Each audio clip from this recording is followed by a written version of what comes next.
Alright, we're doing it. A shred hack for beginners.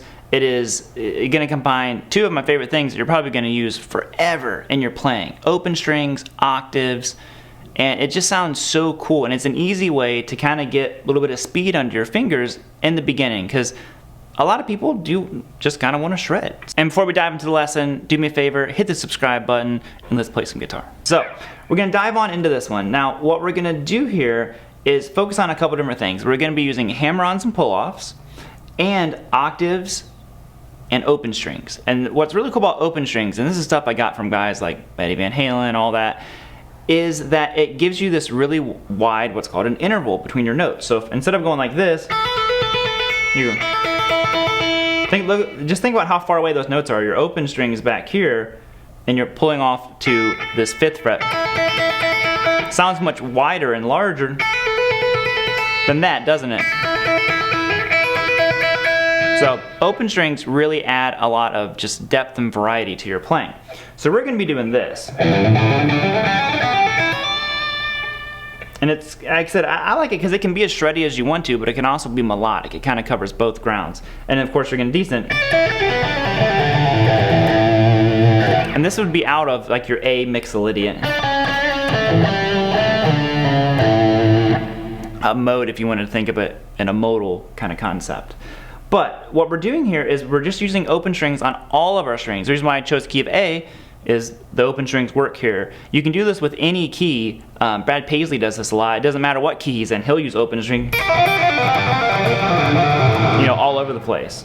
So we're gonna go open 3, 5 on the low E string, and that's a hammer-on to both of those. So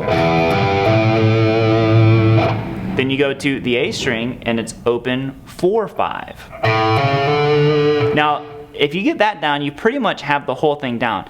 The big challenge is going to be the shifting of our left hand, because we have to cover a lot of ground because we're using octaves. That's, in my opinion, the most difficult part of the whole thing is going to be shifting your hand around. Because you don't want to get in the habit of anchoring your hand where you can't move around. You want to have a fairly light touch on the guitar. We're playing electric guitar, let the amp do the work for you, and be able to shift around and not be real anchored. I see a lot of people baseball grip the guitar neck, and it really anchors your hand, and you don't want to always do that. Sometimes, but not all the time. Shifting up, we're going to go to the same thing, different strings. Open D, hammer on to 5, hammer on to 7. Then the G is going to be open, hammer on 6, hammer on 7. So this kind of 4-note core has not changed. Our open strings, those will, of course, those notes will change. But the overall kind of feel of this thing is very, very kind of just similar.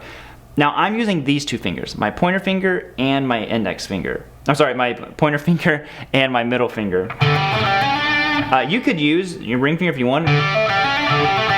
These are just the two that feel the most comfortable for me. Now I'm going to shift up again. I'm going to go open, hammer on to 10, hammer on to 8, hammer on to 10, and open, 9, 10. So that's the lick right there. Now descending it is exactly the same thing, just backwards. 10, 9 open. And then, you know what's weird? When I do this one, I change my fingering. For just that one, I don't know why. 10, 8 open, I'm here. When I descend, I use my ring finger. How funny. So work your way. Get to where you can visualize it. If you can see it on the fretboard, that helps so much. Alright gang, that's going to be it. Thank you all so much for tuning in. Another short, quick lesson. And we're just going to bounce on out of here. If you would, subscribe and end it bluesy.